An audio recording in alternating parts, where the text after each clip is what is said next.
Thanks for being here. Thank you. So I'm going to talk about the igniter, this one in particular. So I saw on YouTube, there are all kind of ways to check the igniter, but there are two things I haven't seen, basically, talking about two situations which is really hard and it's really confusing and it's tricky. So I'm going to take the opportunity to and put it in my video. Hopefully I will be one of the first one to talk about it. And hopefully it's going to help you because a lot of customers, they change the igniter, but igniter is no problem. Sometimes they change the control board and they still have the same problem, even if they change the gas valve. So the idea is, I'm going to talk about the situation where the igniter is igniting, but is not igniting strong enough. So people look at the igniter and they see it igniting and they think it's fine. And they go like, oh wow, the igniter is igniting. But see, the problem is the igniter is not igniting really, really strong. So when the gas is hitting it, is not able to fire, to light. Okay, so in that situation, I have seen, guys correct me, I can't remember within 26 years, I can't remember which particular model that it has that situation where the control board has to sense certain amp reading. So if, let me show you one of these, 1 second. So this one in particular, see it ignites here, as you see it. And sometimes it's only here, but sometimes if it's a new, you can see the ignition really like exploding orange.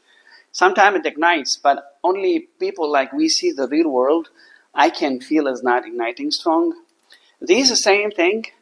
This one, honestly, I don't know, I haven't seen any issue with it because it's short.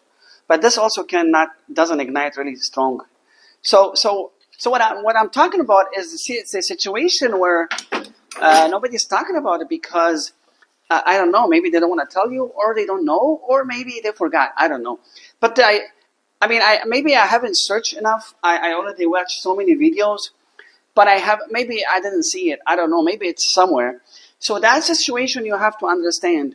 If the ignition is igniting and the gas valve don't open, there are one possibility, most likely, control board is not happy with the amperage reading of the igniter. So because it's old, so the control board is saying, hey, wait a second, this igniter is working, but it's not igniting strong, so I'm not going to open the gas valve, which is this guy here. This is the next step. Okay, I have seen this in ovens. When I was new in the business, when I opened my new business in 2001, I used to do everything. People call me, hey, can you fix my central vacuum? Can you fix my microwave? So I was very handy, and I used to do a lot of appliances. And when I was working on the oven, I never forget this oven. The homeowner is very smart, and I think he's very handy.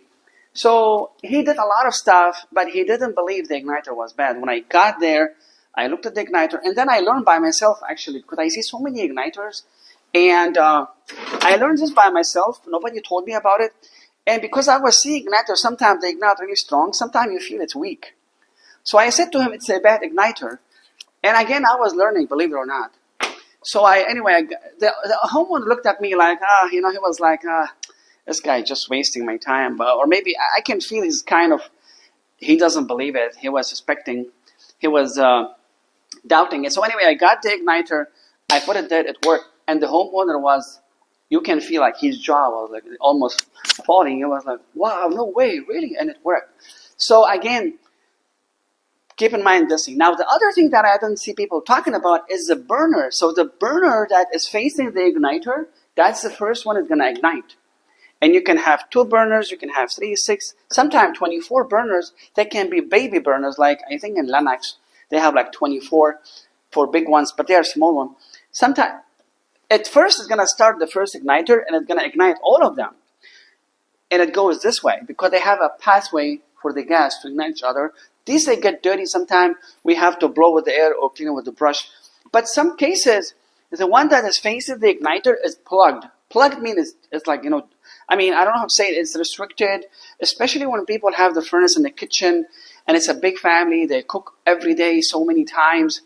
There's a lot of flour going on and grease, and so a lot of time, remember, I will show you later, this is a suction area. So the inducer is sucking oxygen, fresh air, feeding the burners, and it's going into the whole path, and it later the inducer draft motor will shoot it into the chimney. Now, because here is like a suction, so if you're doing construction all the time, or it's a woodwork, and all this stuff is going to be sucked in here, and it's going to build on the burner's pathways, and it's going to plug it. So same thing. People see the igniter igniting. Oh my! In this case, the gas valve was open. Remember before, when the igniter was weak, the control board doesn't open the gas valve. So people think, it's a control board. But in this case, the gas valve is open, but it's not igniting. So people think, you know what? Maybe it's a gas valve because it's making a click, but it's not opening. So they think they change the gas valve, and all it is you have to clean this burner. Sometimes just by doing like this, strong push, it might clear it. Again, it's not the best way. Or if you have a CO2 tank, be careful, don't go crazy. You might break the igniter, okay? Go slowly and blow it. Sometimes work. In many cases, nothing works. I have to literally, we're going to see later in the other videos how to take the whole burner's compartment apart. I have to literally take it and brush it with a wire brush. So I hope I have an igniter in here. So anyway, we will see it later. So this is the thing. So how do you know if the igniter, if the burner chamber or in-shot burners, that's what they call it, is restricted? If you feel the igniter is igniting, now when the control board allows the gas valve to open, and you feel gas, right? You feel, right? At that time, I have showed you earlier how to manually ignite the furnace, right? Remember, you put the igniter when you hear the click. Before the click, if you can remember, 5 seconds, prepare your igniter and put it just in front of the burner where the igniter is. Be careful, don't break the igniter, it's very near to it.